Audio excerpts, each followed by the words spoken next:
this person's room half of it is green and half of it is red. They have a large #gamer chair that they are currently spinning in. They're just spinning like. You know what? That person's living their best life. Yeah. I think I can't tell if it's like a gaming rig or if it's LEDs. They might have LEDs because the light appears to be all around the room. If it's green and red, maybe they're celebrating a late Christmas because green and red's normally associated with that time of the year. So maybe they're thinking like, you know what? Maybe it's Christmas. I missed Christmas, so maybe they're starting their build up to Christmas now. They're just doing it a month off. So on the 25th of January, they'll have Christmas. They'll call it Christmas 1, as everyone else will know it. Christmas 2. Yeah. Too fast, too Christmas.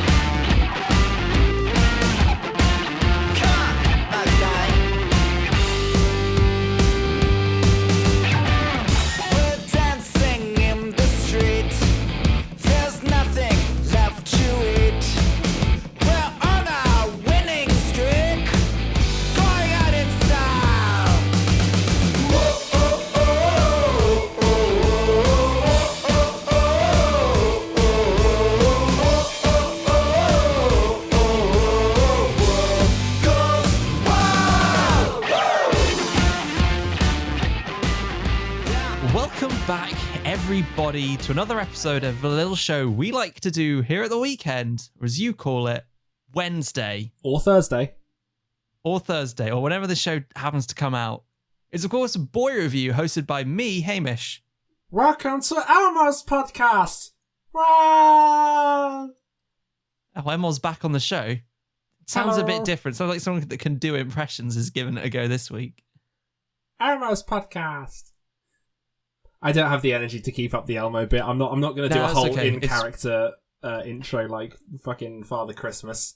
I think we've talked about this before, but winter is a difficult time to be doing a podcast, particularly because we end up having to record it so late. It's so dark, Hamish. I know. Well, hopefully I'll be starting a new job in a couple of weeks, and it finishes at 5. So potentially we could look at starting the podcast earlier. That'd be nice. Or 5:30 even. But yes. But for now, we do have to unfortunately do the podcast at this time. Yeah. And in the interest of getting it done quickly, Wilkie, let's go into our first topic, which will be me, because it's our 21st episode. Took a break last week. And it's still an odd number. So what I want to talk about, Wilkie, is a video game. I talk about video games a lot, but I'm going to do it this week, goddammit. And I'm going to talk about a video game that's a bit older. It came out in 2016. And it's Hitman. So it's the 2016 version of the game, which was just still called Hitman. Sort of the late 2010s being that era where people would re-release something, be it a film or a video game or something, and they just title it the same thing as something that was titled before. That makes sense. Like they did the 2016 Doom versus the classic Doom. The reason I want to talk about Hitman is Hitman 3 is coming out really, really soon. And I've just been playing the original again. I want to beat it and then get through into Hitman 2, which I never played. And I just absolutely love this series of games, Wilkie. So for anyone that doesn't know, Hitman is a game where you are a bold assassin that normally wears a suit with a distinctive red tie called Agent 47. And the purpose of each level is you have to go into it, assassinate whatever target you may have, and then leave. And now that seems like a pretty violent video game. And I know that's not going to be something for everybody out there. But this is absolutely nothing like most violent video games. It's nothing like Call of Duty. It's nothing like Fortnite. It's nothing really like... I can't think of another violent video game. Those are the only two violent video games that exist. Skyrim. It's nothing like Skyrim. Most side-on fighting games like Mortal Kombat. It's nothing like Mortal Kombat. Because what I love about Hitman is because I think it is one of the best modern puzzle games. Because the point of Hitman is not to go in guns blazing. You will actually get the fewest points if you just kill everybody in sight. The way you get the most points in the game would be if you manage to complete the entire level without changing your disguise. So you stay in your original suit. So you don't try and, pretend to be a bodyguard. You don't pretend to be a chef. None of that nonsense. You are a silent assassin. So you only kill your targets. You and none of the bodies of anyone you knock out or eliminate are ever discovered. And then you also get more points for sort of doing it quickly and doing it in the most interesting way for certain takeouts. And I think that's what makes the game so entertaining, is you could just go through with an assault rifle and you'd probably do okay. As long as you knew how to play a video game, you could rinse through enemies and eventually get to your target. But that's not fun. What's so enjoyable about the game is exploring a level. So say in the very first game, the first proper level is a Paris fashion show set in kind of like a Paris chateau. And so it's got multiple floors to explore. You've got the ground, the basement layer where it's all the chefs stay. You've got the security room. You've got rooms where the palace staff will have their lockers and all of that. Then the next layer up, you've got the fashion show. The layer above that, you've got all the techies, the people that are making all the lights and everything run. And then the top layer is the attic space, where you'll find a bunch of curiosities from the museum that are normally on display, but obviously have been put away for safekeeping for now, and also an auction. One of the people running the auction for a sort of a terrorist organization is one of your targets. But it's really interesting how they provide a lot of layers to these locations, and they really encourage you to explore and work out, okay, well, how am I going to get into this place? So if you want to get to the auction, you need an invite. Well, how do you find an invite? Well, if you're walking around, you might hear someone talking about the auction. If you're able to get them into a secluded area, you can knock them out and take their invite from them, and then you can go in pretending to be an invited guest. And so it's that other layer as well that encourages you to listen and think rather than just mindlessly going forward with your task. Yeah, it sounds like everything is very deliberate. I've seen Hitman described as like open world, as in or open ended maybe, because you have a mission but you can complete it however you want. If you want to just like walk into the building, yeah, like you said, walk into the building with a machine gun, spray, hit your target, run away, you're not going to do very well, but you'll technically you'll have succeeded. Yeah. But yeah, the idea that everything that is there for a reason. I've seen someone playing a level where they were at an expensive car show, and what they did was they planted a bomb in the engine of a car so that when the target got in the car and like tried to do some sort of hot shot maneuver in it, the car exploded, and they beat the level because they killed the target, but they would lost points because they did it with an explosion instead of quietly. I mean, it sounds like a sort of, can you replay the level? Like if you get into a tight spot and you're like, this kind of sucks, can you just like restart and like go through trying to find the secrets and then like work out that optimal path? Yeah, the modern 2016 Hitman and the two sequels, they encourage you to replay them. The original 2016 game, and I'm disappointed it didn't work for them because it's a really cool idea, was episodic. So each episode, each level came out like a month or so apart, and that because they do want you to replay everything. Firstly, there are what the game calls mission stories.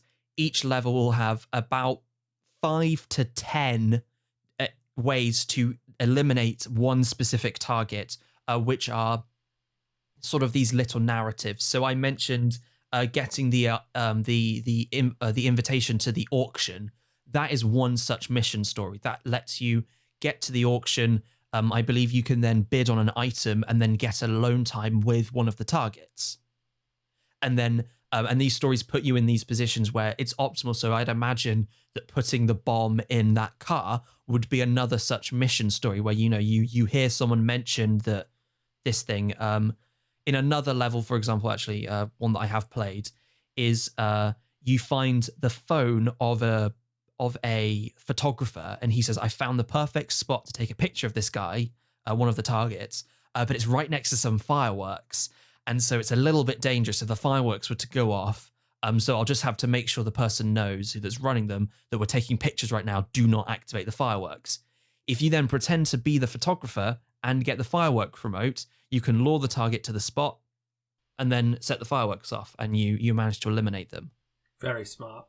And it's all these... and so it really encourages you as well, because one of the other things it does is it gives you mastery levels. As you earn XP from completing challenges, you will get rewards. Some of them are specific to the level, so it might let you start in a different location. Rather than starting at the entrance, you might start in the kitchen as one of the chefs, or somewhere else. It will also give you weapons and items that you can take with you on a mission, and you can take them in to any mission. And actually, some of these items that you can lock are the second reason I love Hitman, is because the main campaign takes itself pretty seriously. It's called kind of... it's interesting because actually the people that are making Hitman actually are now making what's currently titled the 007 Project. It's a James Bond game. Oh, wow. But Hitman and this World of Assassin trilogy has been called like the best James Bond game never made, because it's a lot of those aspects of being a spy, even though you are an assassin, but it's got many of that vibe to it.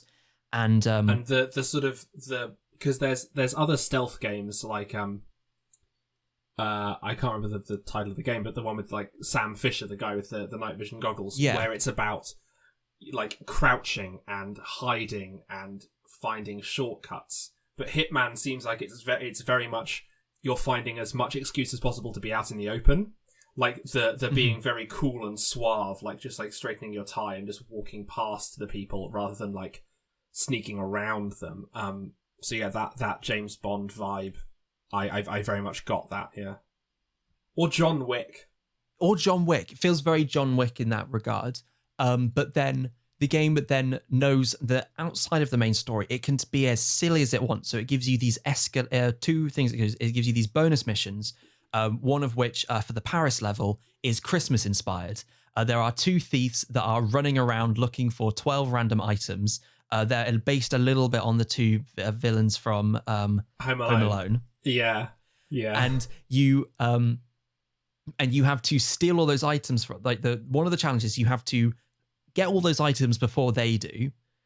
You then, at some point in the level, have to find Santa, who is teleporting around to different locations. Of course. Knock Santa out. Of course. Wear the Santa suit, run down, and then eliminate both targets with a single explosion when they return empty-handed as Santa. And if you do that, you unlock this Santa suit, because each level lets you wear a suit when you start, and it defines Santa's suit as a starting outfit. See, now that's very silly, of course. Like the teleporting Santa Claus, killing two people with one explosion. It's kind of not the same tone, but it still demonstrates the same skills. You know, your ability to move around the map without people becoming suspicious of you. Your ability to pick up clues. Find these objects before other people do. Work out where Santa's going to be. Work out the positioning of your explosive, how you're going to cause that explosion. It still demonstrates the same skills, even if you're being kind of weird about it. Yeah, and there's so much more to the game, but obviously we've got to keep this a little bit tighter for time, because I don't want to talk about Hitman forever and ever. There's one other thought I had. Were you about to move on to your review? Because I want to get in before. Well, if you have a question, you ask about the game, Wilkie. That is a conversation. So I'm getting to something. So if this sounds unrelated, wait for it. So I've often heard Dungeons and Dragons described as like people, if you're trying to explain to someone, an easy way to say it is like, oh, it's like Skyrim, but like instead of a computer, it's your dungeon master's brain. They come up with all the monsters and that, and then you play the character in this fantasy world. There's magic, there's swords, there's dragons. Hitman, from what I've seen of like people playing online, and from what I'm reading here, I quickly Googled it so I could get some context. It sounds very much like a Powered by the Apocalypse game, or like a Blades in the Dark style game, where you're constantly like making these decisions. So like, oh, you managed to knock out one of the chefs and get their outfit, so you can sneak into the dining hall, but someone will find that body later. Or you manage to kill the target, but it makes a loud noise, so so there is some suspicion of you. There's all Yes. these trade-offs. There's the decisions you have to make. And I don't know. Because this is how my brain works. Like, I immediately thought, like, oh, that's being able to take a couple of items into the mission with you. That's exactly how Blaze in the Dark works. Yeah, that's actually a really good way to look at it. And yeah, it's really, you're having to make these trade-offs and these decisions. So again, I think that it's the game also helped itself out in some ways, because I meant to talk about it earlier, so there might be a point where I kind of cut off. But one of the other things the game does is it not only encourages you to replay the level, but also constantly lets you save. So if you're playing on what the game sort of normal difficulty, so the middle one, which the game calls professional, you are allowed to manually save throughout the level. So if you're trying to do the really hard challenge, which is called Silent Assassin Suit Only, so what I mentioned, no one finds any bodies, no one knows you're there, and you do it all wearing your suit, so you don't wear any disguises, you get a massive chunk of experience. But throughout, you can be saving. So it's like you can, knock out a guard, save the game, knock out another guard, save the game. And the game encourages you to do that.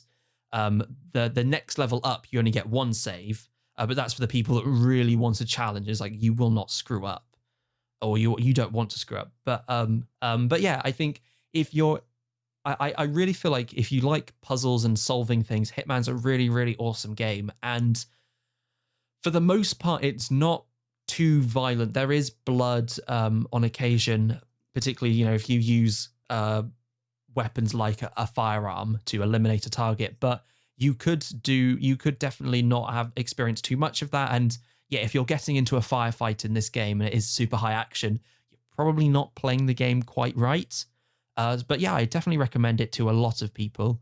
The first Hitman game is really, really good. Second one, I've played a little bit of and is just as awesome. And then the third one is coming out really, really soon. So yeah, but that's my review of Hitman. I honestly really have to give it a good. I feel like I often give things a good on this show. I've kind of become Wilkie now from when we did this on the radio. But Hitman is just so fantastic. I love it absolutely to bits. So Wilkie, what is your topic for this week? This week, Hamish, I would like to talk about pasta, and I've actually made a quiz, much like a sort of old-fashioned, old-style Boi Review quiz, asking whether you can tell the difference between the name of a piece of pasta, the sort of shape of pasta, or the name of an opera singer. I feel like you're waiting for me to say, but Wilkie, didn't you already do this? Yes. This week, my topic is Déjà Vu. Déjà Vu is Déjà Vu is I knew this was coming. I saw it. That's why I called it out before I said it. Yeah. Déjà Vu, is French for already seen. Look, I figure okay. Ostensibly, the goal of this show is to review everything that there is. We're gonna have to get really high concept at some point, so I'm reviewing Déjà Vu. Wilkie, today. I don't mind us getting high concept. High concept reviews are my favorite because it allows us to get weird with it. This is where the best bits come from. Because if we talk about like a Hitman review, it's like we can only really talk about Hitman. There's only so far gone we can get away from the original topic. If we go into Déjà Vu, we can talk about anything. We can talk about things that have already happened to us. Famously, we can, yeah. Déjà Vu comes from it's a French phrase meaning already seen. It's this uncanny sensation that you have already lived through an experience before now, when afterwards you realise that you absolutely haven't. One of the sort of the explanation that I heard / came up with for myself was Déjà Vu happens when something completely unique happens to you, like when you are put in a situation where the sort of the combination of stimuli, situation, context you've never experienced before. So your brain is like, I have no way of making sense of this. I have no background.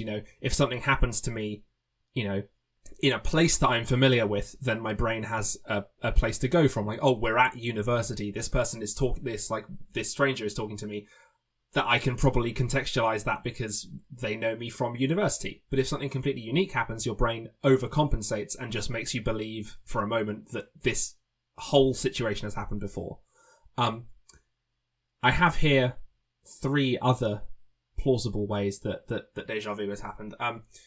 I'm not expecting you to have an answer for this, Hamish, because it's such a weird thing. But have you ever had any senses of deja vu that you can like remember being like especially weird?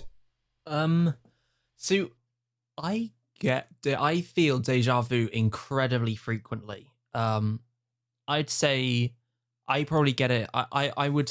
This probably isn't quite accurate, but I would reckon I average over a year at least one feeling of deja vu a month. I'd say I probably get about that. Yeah. Yeah. And I feel like actually a lot of the time that the feelings of deja vu that I experience are about really mundane things. For some reason, I have a really strong feeling that me and Izzy have been to this restaurant before eating these specific meals. One that happened very, very recently was I was just sat here playing a game, and Izzy was sat just, in the corner on the chair that's just off sort of where I'm pointing, and it felt like I'd played this section of this game, even though I absolutely hadn't. And Izzy'd been sat there because I was playing Cyberpunk, which is sort of linear and continuous a story, and Izzy was sat in that exact position, and it felt very, very similar. So the only 2 things I've always imagined it being is potentially, it just feels there's enough components where my brain half remembers something. And so it's like, well, I've played some of this game before, and Izzy has been sat in that chair frequently when I'm playing a video game. So potentially my brain's just feeling like that's happened because this memory feels, for some reason, has stirred up in me, but I can't quite remember all the bits of it. Or the other thing I feel like it is potentially it's just one of those things where it's maybe it has happened before, and actually I guess it's kind of what I've literally just said of the same thing. Like it's kind of happened before, but I don't quite remember it. That's the only thing I can remember. Yeah. That does fit one of the explanations for deja vu. So the first possible explanation is called split perception explanation. The split perception explanation, which is that deja vu happens if you experience a current sensory experience twice, like in the same moment. So if the first input experience is brief, degraded, occluded, or distracted, and then your brain processes that and then gets the same input again because the same moment is continuing, and there are similarities because the first memory is sort of half formed and the second memory matches up to it. So that might be an explanation for like having a deja vu of eating this meal with this person in this restaurant, because you are distracted by something. You are distracted, looking at your girlfriend. You are distracted, like trying to work out what that flavor is that you're tasting. What herbs they've put in this sauce or whatever. And so your memory there is distracted. You're not focusing on some of the other sensory inputs, so that they're only half recorded. So when they appear later, they match up, and you get this deja vu sense. Another explanation, which I think might explain the second one, is actually if you have an overactive memory. So if you, I've tried to. There's lots of sort of actual psychology going on here. It's okay. Dumb it down for us, because we're a bit. Boi Review's not the highest of brows. So yeah, if so, you have there's a process in your brain called recognition memory, which is specifically your ability to take a memory and apply it to current situations. So like knowing what someone's face looks like is a long chain of recognition memories, like whenever you meet them. And if your recognition memory processes are overactive, they might fire incorrectly. So you get this sensation of remembering something, like you might get when you meet someone who you met once before, you recognize their face, but that process has been fired incorrectly. Encountering something that evokes the implicit associations of an experience that cannot be remembered may lead to deja vu. So, kind of what I said. Yeah. So with your cyberpunk example, that might fall under the memory-based explanation. Because the third, I don't know what the third one is, but actually I remember what my second thing was.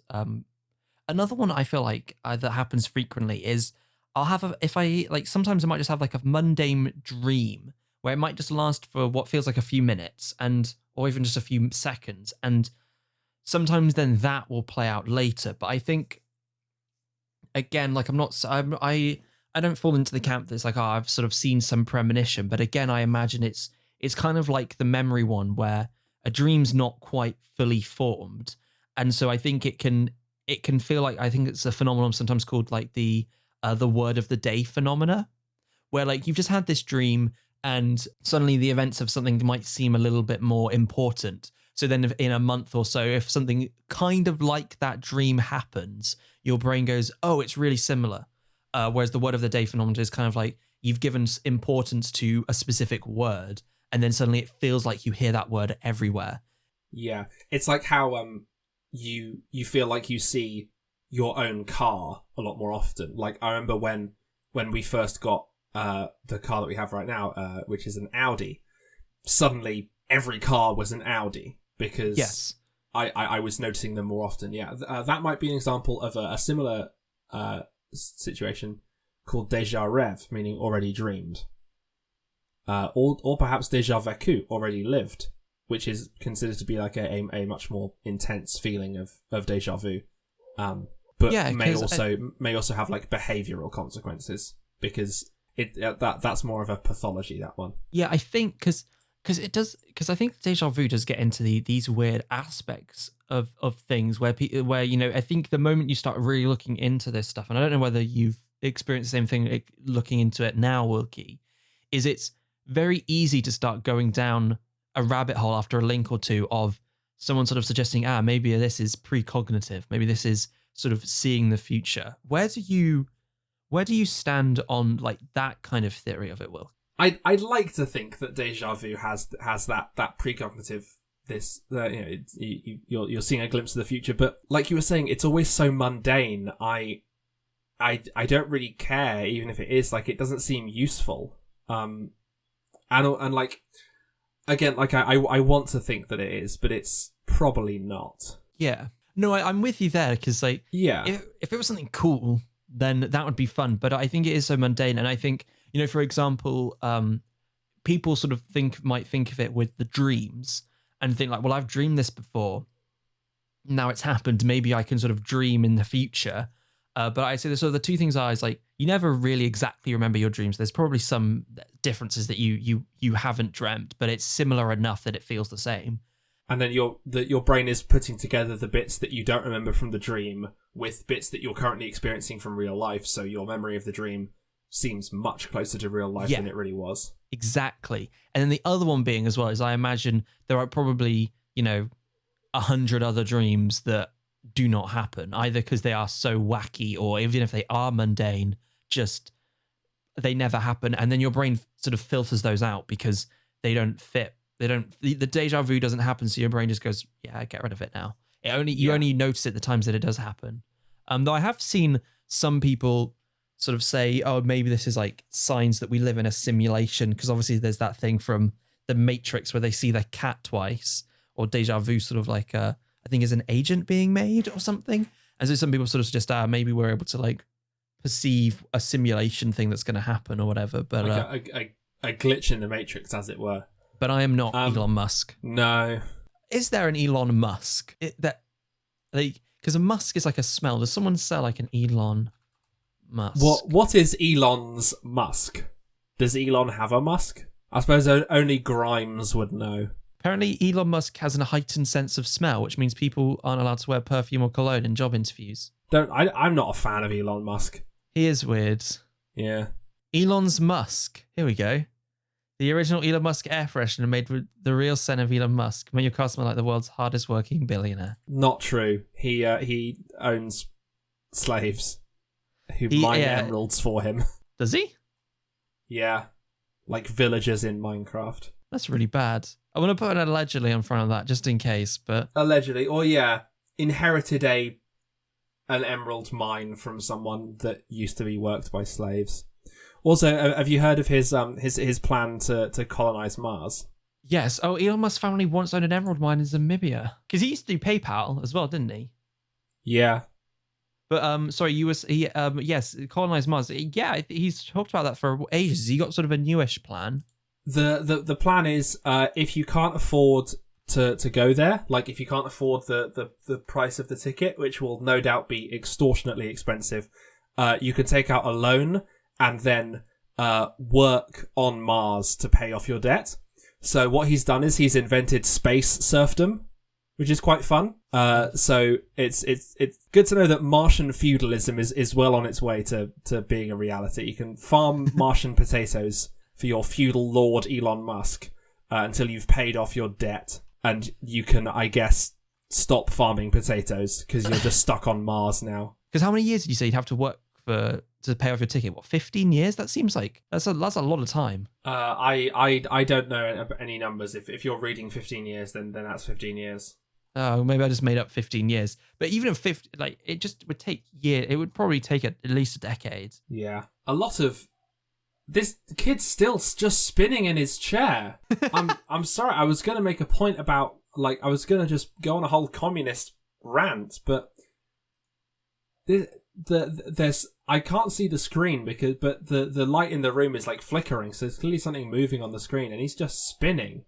The chair is all the way back, and just there he goes. Is he going for a world record? I Do you don't think he's trying to go for the spinny chair world record? What if it's Tommy in it? It's not Tommy. I don't know. Wilkie, I don't know who most of these people are. What if I was watching a Tommy in it stream and I saw him like get up out of his chair, and I look over and you see the kid get out of his chair? It's a child as well. It looks like a child.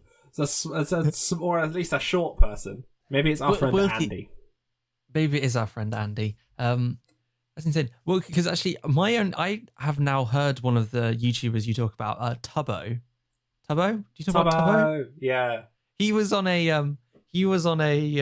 Among Us sort of VOD that I watch for a YouTuber I watch called Z, or Chill, and there's another one I watch called Chill Chaos, and he's a really annoying, man. And he's a child. What do you expect?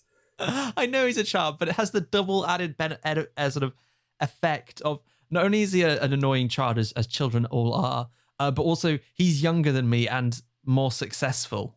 Yeah, so you're just jealous as well. Element like, this kid's just sort of jealousy. Getting He's like, I could do this better than this kid. Paid so much money to just be irritating. Yeah. I had a whole chat with Jay the other day about like the ethics of people like Tommy in it and Tubbo being as successful as they are. Like Tommy in it, like guesting on shows like Love or Host, and we were sort of talking about, like, Love or Host it's like The Bachelorette, for those of you who don't know, like Bachelorette but with Twitch streamers. It's mostly a joke. Like, you get people on there who play characters. Yeah. But it still feels like, because it's an environment where the people there are discussing, at the very least, romantic attraction, and on a lot of occasions, like, sexual attraction, and like what they are personally attracted to, and they're like trying to persuade the main. I never know what to call them. Like the equivalent of the Bachelor or the Bachelorette. They're trying to persuade them that they are the correct choice, and having to go on a date. Yeah. Tommy and Tubbo, I should say. Well, I don't think Tubbo's been on. Tommy is never one of the contestants, but he's a voice in the ears of the contestants. Mostly being irritating and asking stupid questions, but like, it's like, is that environment right for young people, like people like Tommy's age? Because he's still 16. He'll be 17 fairly soon this year. I think his birthday's in April. But like, he's a child, and like and I don't know the answer. I don't know. He's clearly got a group of people around him, like Wilbur and Techno and Filzer, who like support him, and they are like looking out for him. I think that they're all moderators in his chat, like making sure that people aren't being horrible to him. But it's a weird way to grow up. Yeah, no, I'm definitely with you there. I think obviously you've always got to hope that these people have those around them, but I guess it's an element of he's making his own decisions. At 16, you can choose not. I think you can choose to leave school. Maybe I'm wrong on that, but I guess you can make some of your own decisions at 16.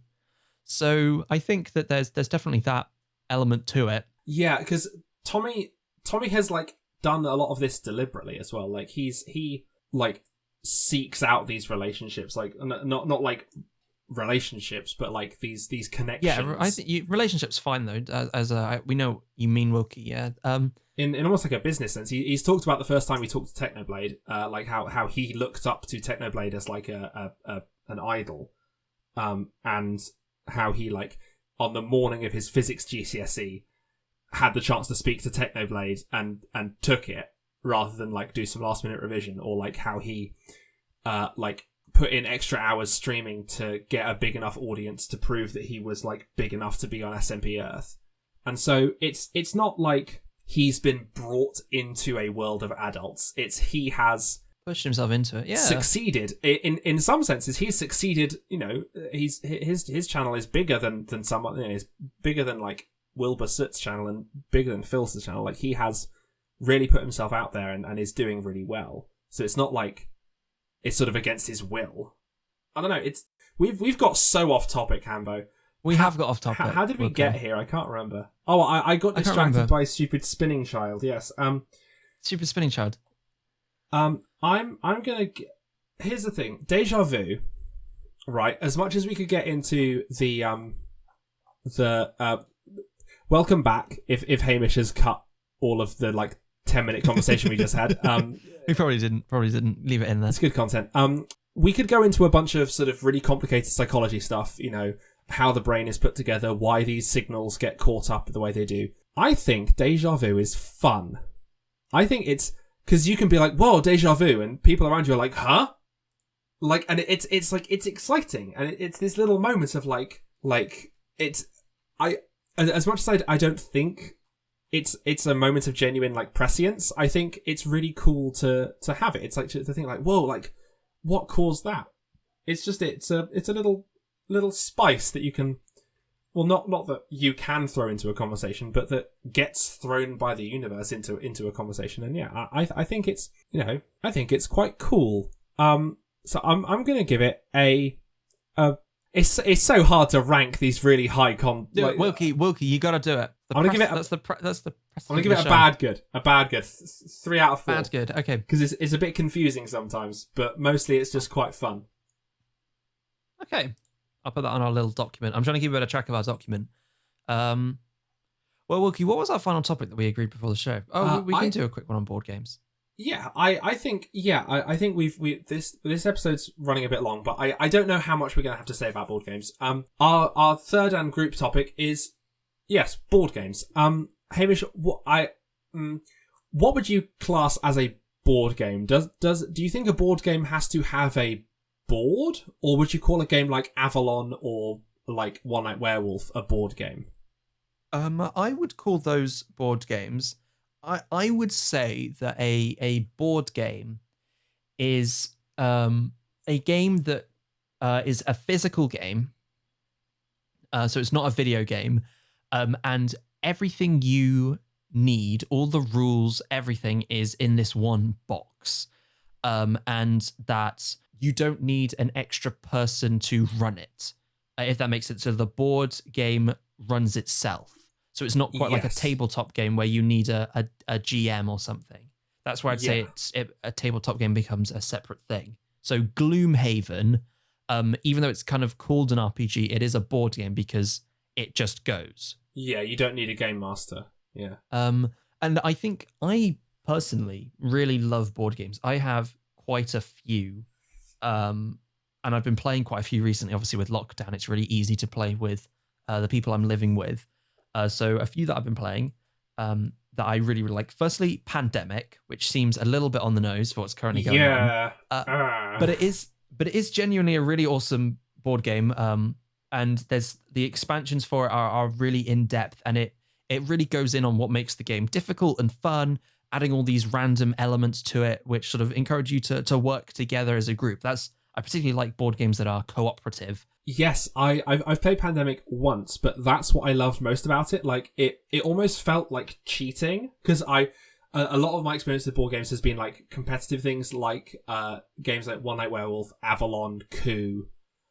These like I've played like Social Deception is like my number one most played board game. Yeah.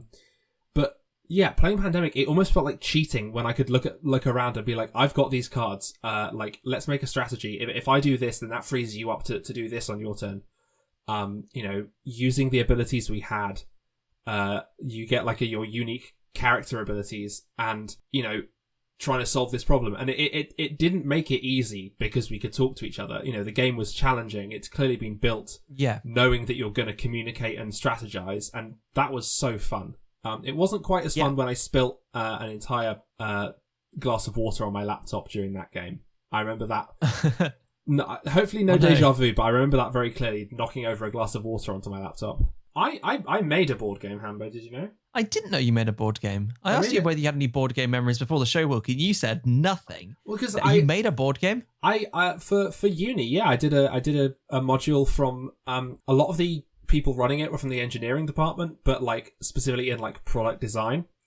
So there was lots of stuff in the module focusing on like how to market a product as well as how to like design a marketable product. I made a game called Eris, which was it was based loosely on Avalon, in that you'd have everyone has a character, and one of those characters is Eris, the Greek goddess of strife and discord. The goal of the game, God, I'm forgetting now. I think the goal of the game is to progress the war with Troy. So the story of the Iliad, the Helen and all that. And so the game is played out on the battlefield of the war with Troy, from the shores to the walls. There are two sides. There's the gods who are on the side of the Greeks and the gods who are on the side of the Trojans, and then there's Eris trying to make sure that neither side wins and that the war is the war plays out. The war is like extended.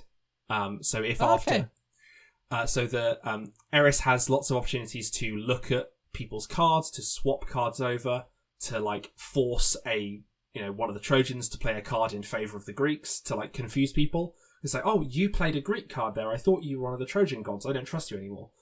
And that sort of thing. And it was quite good, I think. I never got the chance to play test it because I never got to play the full game because the submission was during lockdown. So I was living only with our friend Alex at the time. And that wasn't enough people to play the game with. But hopefully, after lockdown, we can give it a go and we can see if I actually deserve to do well in that module. That sounds like a really, really fun game. I think actually, I once at the Edinburgh Fringe when I went with a bunch of my friends from school, from home, we saw, because actually one of my mates, a guy called James, who we played D&D with recently, and I would like to get him on the show at some point. He is an absolute board game fanatic. He has some really awesome ones. The reason I talked about Edinburgh Fringe is there was a guy there that did a stand-up set about board games, and also had a separate show where you got comedians on to play a board game, often a quick one.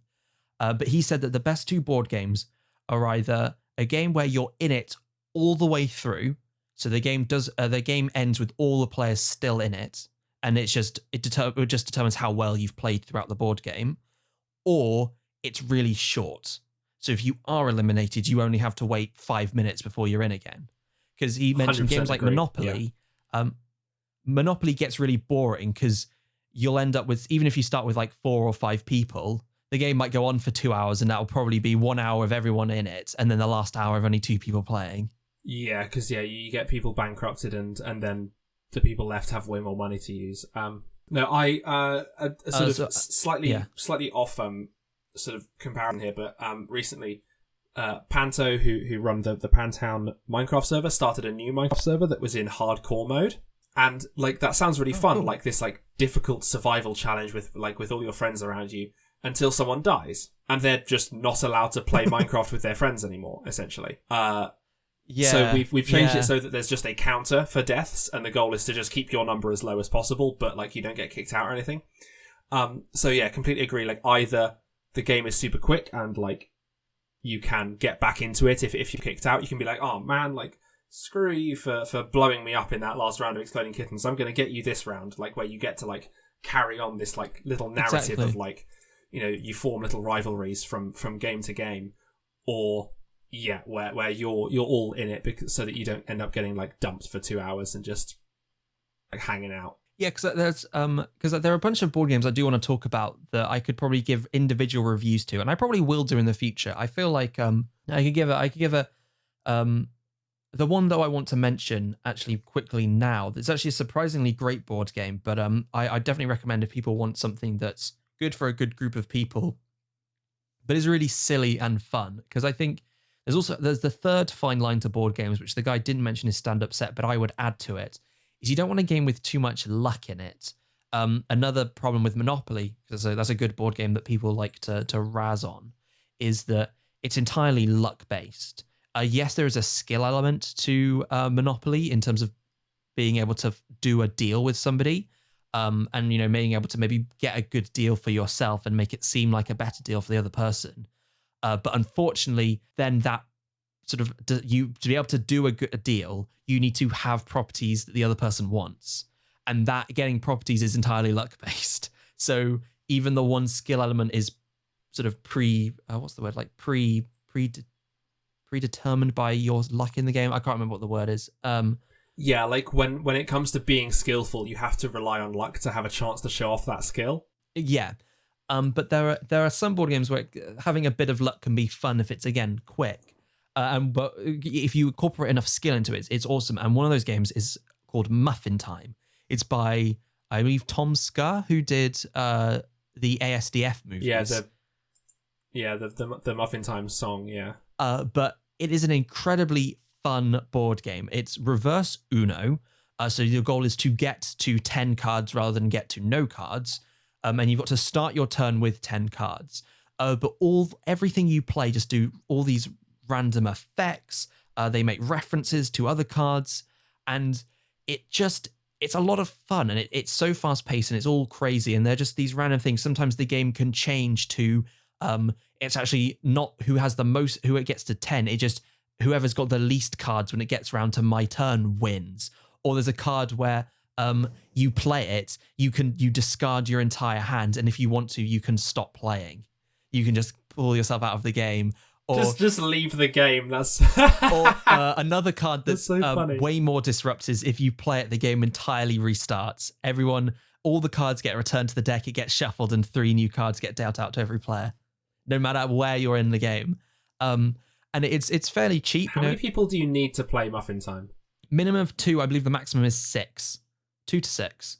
But it's a wild ride, and even if you aren't aware of the ASDF movies, you can still play it because it'll make sense within the world of everything, and it's really good. I think it's about £15 if you can grab it. It's been out of stock a bit recently, though, I've noticed. So yeah, there's that. But yeah, that's a really, really fun board game, and there are plenty out there. You could definitely find many others to talk about, and I'm sure we will on this show. Is there a board game you wanted to shout out, Wilkie, as a particular favourite of yours? Particular favourite? I think I have always enjoyed social deception games. I think because like sort of with my background in like improv and theatre and stuff like that. Like so, yeah, games like Werewolf and Avalon get the chance to do a bit of big brain plays. Is like. I think that's also why like Among Us is just Among Us is just Avalon. Is Among Us Avalon? You could definitely make an Among Us board game, right? Wait, no, it's not Avalon. It's Werewolf. Yeah, it's Werewolf. Avalon is yes. So many words in my head. Yes, Among Us is just that. If you are not a werewolf, you can do things, which I think gives it a bit more fun. Like there's a way to win where you don't just have to wait around to die. Yeah. And actually, if you read to sort of like, I don't know why I didn't realize that before. If you read the lore behind the Among Us maps, you actually find out that the crew win by tasks, canonically for Mirror and the crew win by tasks canonically and Skeld, and I don't know whether they do for Mirror and Polis, but I think they'd probably. I think it's Mirror and Skeld because that's the story. There's Mirror is a like a jumping off point, like at the top of a space elevator, I think. Yeah. And then they take off in the spaceship, and that's Skeld, and then they arrive on Polis. Okay, because because I think when they talk about like the next map, it's like tired of like this weird adventure where they've had where people have been dying mysteriously. You take a rest at Polis. And so it's just like you've obviously managed to finish the Skeld, you've managed to fly it to Polis, but you've taken the imposters with you. Sort of like previously, before every Polis game, there has been a Skeld game where the people won by tasks. But yeah, I think that's just interesting. I've heard that the new map is like a steampunk airship. Yeah, it's based on the Topak clan from one of the Henry Stickmin games. It's their airship specifically. I've seen so much about Henry Stickmin. I have no idea what that is. It's like is it like the those multiple choice games, like Escape the Prison or whatever? Yeah, that is Henry. That's who Henry Stickmin is. See, I have no idea how those like little flash games can have so much lore in them. They just do, because I think that becomes what fun. But yeah, the people that made Henry Stickmin are the same people that make Among Us. Yes. So there's the little the little pets references. There's a little Stickmin runner. Polis character. is actually also referenced, the map itself, because one of the characters in Henry Stickmin, it's a small throwaway thing, but you can look at descriptions of some of the characters at one point, and you can like read the quick bio of one of the guards, and his surname is Polis, and he won a competition to name a planet after himself. Oh my god. So then the name... That's such a deep cut. Wow. And I think there are posters around Among Us and posters around Henry Stickmin that reference the other game. But yeah, that's pretty cool. But yeah, it's really awesome. And board games, I feel like board games deserve a good, but there are some bad board games out there. So maybe like a bad good for board games in general. Do you agree? Yeah, I can get behind that. Yeah, I can get behind that. Like a bad good for like the games that are like the games that don't fall into the categories that we laid out there, like the games that are too long and that don't let you play the whole time. But I'd give Muffin Time a good. Muffin Time, I've had a lot of fun playing, and I think I will continue to have a lot of fun playing. So I'm going to give that a quick little one, and I'm sure I'll probably in the coming weeks I will talk about other board games. I've been playing a Kingdom Hearts board game recently, so I'll play that a little bit more, and maybe of course you have talk about that next week. But that is going to be seems like just the sort of thing you'd do. It's really good. That's going to be a topic for another week, unfortunately, everybody, because that's it. That's Boi Review done. We finished. We hope you've enjoyed listening to us ramble on about really whatever it is this time. If you have enjoyed it, please make sure you give us a like, a subscribe, a follow, whatever it is on your platform of choice. And more importantly, well, just as importantly, share us with your friends. Let us know, like, hey, these guys talk about things and I kind of like them. Maybe you could kind of like them too. If you want a bit more of us, you can check out our Instagram. We post about things, from time to time. Enough that it's worth following, and we think that it's cool. You'll be able to see my cool Lego ship, which I will hopefully remember to post a picture of later. And you can do all of that. You can also check out our Twitch channel. We stream from time to time, but and we're hoping to get into it more as our timetable sort of mellow out a little bit. Where it's that new start of the term thing for Wilkie and a new job for me. It's hard to work out when we've got free time at the moment, but subscribe to us. Are we Boi Review on Twitch? Twitch.tv/Boi Review? We are Boi Review on Twitch. Yeah. I wasn't sure whether we'd be Boi Review. Twitch.tv/Boi Review. Yeah. And if you want to tweet at the show, you can tweet #Boi Review, and Wilkie is sure to pick that up. And if you want to hyper specify it, add an extra hashtag. If you want to talk about your favorite board game, put #board game. And we will maybe give your board game a try, maybe give it a shout out, give you a shout out on the show. You can get heard by all of our listeners. All thousands of them. If we start saying we have thousands of listeners, it'll come true. Yeah. Well, we'll have déjà vu of us saying thousands of listeners. Yeah, that's how that works. You know when you write down a word a bunch of times and it stops making sense. Yeah. You know that's also a thing. That's a what's the word? Oh, it's called jamais vu. Oh, jamais vu. Oh, I thought it was going to never seen, as in you start to think that you've never seen something before in your life. It's completely new, but no, it's just a word. Jamais who? Jamais me. No. Jamais you. Hamish, I need to stop interrupting you. At jamais the end of the podcast, me, jamais you. Okay. We've got to close out the show. It's going to be a goodbye from me. And a goodbye from me. Bye.